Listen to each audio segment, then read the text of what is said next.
लेते हैं पारस defence, आंशु sir के लिए लेकर के आते हैं। सर जरा पारस डिफेंस देखिए, अभी कैसा लग रहा है? 815 के आसपास पहुंच गया, एक महीने में 37% की रिकवरी रही है। पारस डिफेंस में अभी क्या स्ट्रेटजी आप सजेस्ट करेंगे करंट लेवल पे? सर ये पारस डिफेंस में 735 का ब्रेकआउट था, लगभग टारगेट कंप्लीट हुए हैं, लेकिन पुल बैक में बहुत अच्छा वॉल्यूम नहीं है। तो जब तक 790 रुपए होल्ड कर रहा है, ऊपर 960 रुपए तक आराम से जाते हुए दिख रहा है एक बार के लिए। जी, और जीआरएससी के नतीजों के बाद अंबाला मैम जरा तब तक आप जो है चार्ट्स एक बार देख लीजिए। जीआरएससी के काफ़ी शानदार नतीजे रहे हैं और 24% कंपनी का मुनाफा बढ़ा है। रेवेन्यू में 29% की ग्रोथ देखने को मिली है। एबिटा 61% बढ़ता हुआ दिखाई दिया है। और वहीं अगर मार्जिन्स की बात करें तो 3% से ज़्यादा का इम्प्रूवमेंट यहाँ पर लास्ट ईयर के मुकाबले देखने को मिला है। शानदार नतीजे जिसने पूरा मोमेंटम डिफेंस के अंदर फिर से एक बनाया हुआ है आज के लिए, और जिसमें खास तौर से शिपिंग डिफेंस, जिस पर लगातार हम लोग बातचीत कर रहे थे कि इस सेक्टर पे, डिफेंस पे भी, शिपिंग डिफेंस पे खास तौर से नज़र रखें। आज अच्छा मोमेंटम देखने को मिल रहा है। जीआरएससी मैम आज की जो एक रैली रही, ऊपर से थोड़ी प्रॉफिट बुकिंग भी देखने को मिल रही है। 3339, बहुत लोग लंबे समय से फंसे हुए थे, तो क्या जिन्होंने हायर लेवल पे लिया था उनके लिए ये एग्जिट अपॉर्चुनिटी होनी चाहिए, या इतने समय तक वेट किया है तो थोड़ा और वेट करना चाहिए? करंट लेवल पे जो लोग अब तक इस कार्यक्रम से जुड़े रहे हैं या आज पहली बार जुड़ रहे हैं और ख़रीदना चाह रहे हैं, उनके लिए क्या ये रैली जीआरएससी की मिस हो चुकी है? जीआरएससी पे एक 360 डिग्री व्यू आपका क्या होगा? विपुल जी, आपके दो सवाल हैं कि इसमें स्ट्रेटेजी, एक तो ट्रेडर पॉइंट ऑफ व्यू से जिनसे मिस हो गया वो क्या करे, और जो पहले से हैं उनकी क्या टेक होनी चाहिए। इन दोनों के जवाब में थोड़ा टाइम जरूर लूंगी so that they will understand it. See, और ये हर जगह आपको काम आने वाला है, नॉट स्पेसिफिक टू जीआरएससी और डिफेंस और एनी अदर सेक्टर। हर एक सेक्टर की प्राइस की एक जर्नी होती है, और जो अभी तक आप लोगों ने जर्नी को अनुभव किया है, साइडवेज, डाउन ट्रेंड, पहले अप ट्रेंड, फिर साइडवेज, फिर डाउन ट्रेंड और फिर रिकवरी, ये वाला जो फेज है अभी आप जो अब अनुभव कर रहे हैं, रिस्पेक्टिवली जो भी स्टॉक की बात कर रहे हो फिलहाल के लिए, ये सभी स्टॉक्स में एक नई अपसाइड की movement, that means overall market एक नई अप वेव जो बोलते हैं ना, अपसाइड मूवमेंट, एलियट वेव जो भी पढ़ते होंगे उन सबको मालूम है, मेरी भाषा में एक अपसाइड का एक नया लेग बनने की तैयारी हो रही है। So if you have waited a long time, अगर आपने पहले लंबे समय के लिए वेट कर लिया है और आपने पेशेंटली उन स्टॉक्स को रख लिया, सो अब जल्दबाजी मत करिए बुक करने की। बेशक it is above my target, ये मेरे टारगेट के ऊपर ही है। मैंने, जो लोग रेगुलरली देखते हैं, नो इट, इट्स लाइक 30-35% अभी, बट अभी भी यहाँ से जो मैंने रेफरेंस आपको दिया है, ये जर्नी अभी बहुत लंबी बाकी है। लंबी जर्नी डिपेंड करेगा स्टॉक वाइज, 15% भी हो सकती है, एंड इट में एक्सटेंड अप टू 80% ऑल्सो। तो आने वाले समय में अगर आप थोड़े से पेशेंस दिखा ले तो आपको और बढ़िया एग्जिट, या फिर यूं कहें कि और प्रॉफिटेबल एग्जिट्स मिल सकते हैं। और अब जो स्टॉप लॉस ट्रेलिंग की बात है, जो गलती आप लोगों ने पिछली बार कर ली वो गलती दोहराए ना, और उस गलती को, एक स्टॉप लॉस आपको, इस पूरे पैटर्न का एक स्टॉप लॉस होता है, I will just give that, उस पूरे पैटर्न का एक स्टॉप लॉस होता है जो आप अगर फॉलो कर लेंगे तो आपको दोबारा ये गलती का डेंट जो है, जो मार है, वो झेलनी नहीं पड़ेगी। And that is, for example, आप जीआरएससी की बात कर रहे हैं, आप बीएल की बात करेंगे, आप एचएल की बात करेंगे, जैसे ये स्टॉक्स अपने 200 दिन के मूविंग एवरेज और 20 डेज के एक सेटअप है, ये 200 और 20 डेज के मूविंग एवरेज के ऊपर सस्टेन होने लग जाए कुछ हफ्ते, उसके बाद 200 days moving average should act as a support, और वही होना चाहिए आपका शॉर्ट टर्म का भी स्टॉप लॉस। एंड जब आप एक नई रैली की बात कर रहे हो तो उसका भी स्टॉप लॉस वही होना चाहिए, बिकॉज अगर वो ब्रीच हुआ, दैट मीन्स वो जो पूरा ट्रेंड है वो वहीं पर कट हो जाता है। Having said this, GRSC, as I said, above the target है। रिकमेंडेशन मेरे ख्याल से 2350 और 2200 समथिंग से भी आई थी, अब ये 3300 के ऊपर भी गया आज। मैं फिर बोल रही हूँ अबव द टारगेट है, बट मैं आपको रिकमेंड नहीं करूंगी कि आप बुक करिए। Why?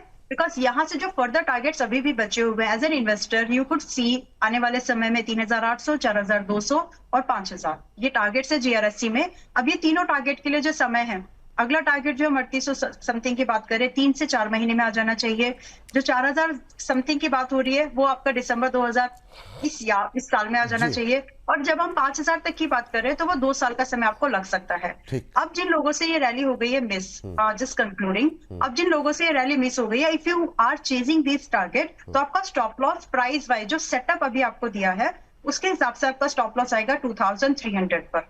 अगर आप ये बर्दाश्त कर सकते हो, जी। It's really not late. ठीक, चलिए यहाँ पे आगे बढ़ते हैं फटाफट। जो है अगली टिप्पणी लेते हैं अंशु सर से। Anshu sir, shipping corporation of India, इस पे जरा आपका व्यू जानना चाहेंगे। 311 के आसपास ट्रेड करता हुआ 0.25% की तेजी रही है और पूरा ये जो शिपिंग डिफेंस है वो काफ़ी शानदार रहा। एक महीने में 42% रिटर्न सर, साल भर 2 साल में ऐसे रिटर्न नहीं मिलते। अब क्या करें, अभी और ज़्यादा अपसाइड की उम्मीद कर रहे हैं शिपिंग कॉर्पोरेशन में, और इस रैली को आप कैसे देख रहे हैं?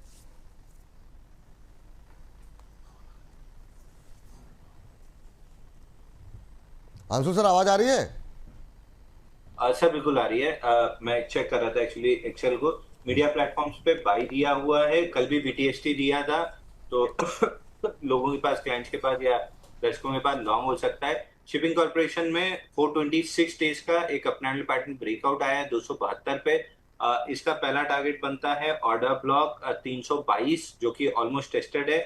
इसके ऊपर जब सस्टेन करेगा तो 362 रुपए तक जा सकता है। In standard disclaimer, media platforms पे बाई दिया हुआ है, लोगों का लॉन्ग हो सकता है। तो अभी अभी सर क्या करना है, प्रॉफिट बुक करना है या फिर जो लोग खरीदना चाह रहे हैं उनके लिए अभी क्या होल्ड करें, नहीं करें, खरीदें नहीं खरीदें, क्या कह रहे हैं आप? सर मैं 362 तक के लिए वेट करने के मूड में रहूंगा। अगर आपके पास है तो, और नहीं है तो यहाँ पे एक बार फ्रेश लॉन्ग ट्राई कर सकते हैं। But in all cases existing holder या यहाँ पे जो नया बाई कर रहा है, in all cases stop loss 288 rupees का क्लोजिंग बेसिस होना ही चाहिए और आप 362 रुपए तक के लिए इसको चेस कर सकते हैं।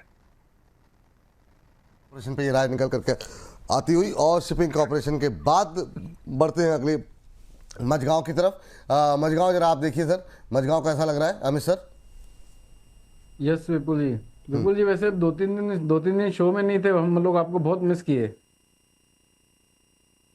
लेकिन देर आए लेकिन दुरुस्त नहीं आ पाए। तो अब क्या बताया जाए, इन लोगों ने जिस तरीके से स्वागत किया है मेरा, मैं क्या ही बताऊं, उस पर कभी विस्तार से चर्चा होगी। लेकिन हाँ, मझगांव में क्या करना चाहिए सर? विपुल जी अभी तो कंटिन्यूएशन अपसाइड दिख रहा है, 2878 तक एटलीस्ट टेस्ट हो सकता है। अगर किसी के पास है लिया हुआ है तो 2660 का स्ट्रिक्ट स्टॉप लॉस मेंटेन करके 2885 तक के लिए होल्ड करे, और प्रोबेबली एक बार हो सकता है 2950 तक भी टेस्ट हो जाए। करंट मार्केट प्राइस में तो नहीं लेना चाहिए, लेकिन एक बार एंट्री प्लान कर सकते हैं 2750 के आसपास, यानी यहाँ से 15-17 रुपए का अगर कोई करेक्शन आता है तो लीजिए। 2670 के नीचे का स्ट्रिक्ट स्टॉप लॉस लगाइए। 2880 और 2940 तक के टारगेट होंगे। चलिए, ये अभी नया खरीदारी कर सकते हैं क्या सर?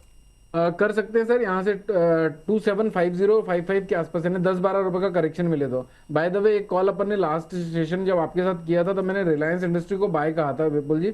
1410 के टारगेट दिए थे, आज 1422 रुपए का भाव चल रहा है। इनफैक्ट रिजल्ट उतने पॉजिटिव नहीं थे जितना मोमेंट आ गया पॉजिटिव। ये बात बिल्कुल सही बात है। अच्छा मोमेंटम रहा यहाँ पर इस कंपनी के अंदर। अब आगे बढ़ते हैं, चूँकि बात पूरे डिफेंस पैक को लेकर के हो रही है, तो प्राइवेट प्लेयर्स क्यों अछूते रखें। और कल भी मैम से बात हुई थी, अंबाला मैम, डेटा पैटर्न को लेकर के।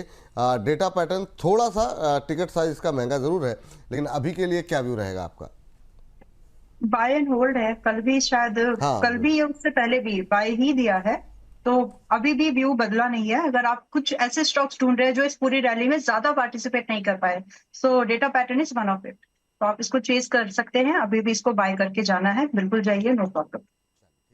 ये बात हो गई डेटा पैटर्न्स को लेकर के। और डेटा पैटर्न के बाद सर, अभी ये जो हमारे दो सबसे बड़े दिग्गज प्लेयर रहे हैं, बीएल और एचएल, अब इस पर थोड़ी सी बात कर लेते हैं। पहले बीएल आपसे जानना चाहेंगे। बीएल में अब 430 के आसपास, 439 है।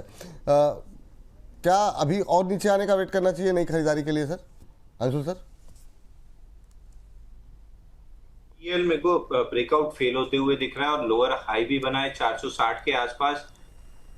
अगर है 432 का स्टॉप लॉस कर लीजिए। 432 टूटने के बाद ये स्टॉक आपको 407 और 397 रुपए तक नीचे आते हुए दिख रहा है, तो बाइंग की कोई सलाह नहीं है। एचएएल में अगर कोई बाइंग की कोशिश करनी भी है तो 4410 निकलने का वेट कीजिए। उस केस में आपको 200 रुपए 4615 तक मिल सकता है। बट जब तक 4410 नहीं निकल रहा है तब तक बाइंग अवॉइड करना चाहिए। मोस्ट लाइकली अगर लोअर हाई बना तो फिर ये वापस से नीचे गैप फिल करने के लिए 3820 तक आ सकता है। तो I would avoid both this counter.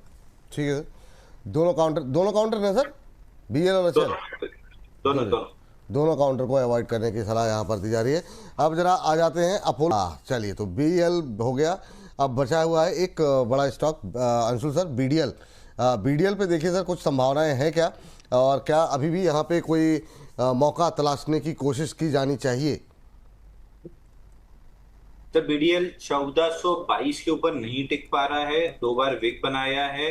अगर बाइंग करना भी है तो 1450 के ऊपर कीजिएगा और फटाफट 1550 पे निकल जाइएगा। जब तक 1450 के नीचे I would avoid this counter है। तो स्टॉप लॉस मॉडिफाई होना चाहिए 1350 का। 1350 टूटने के बाद वापस से 1136 की तरफ बढ़ेगा, तो फ्रेश बाइंग 1450 के बाद ही करना। चलिए, आपकी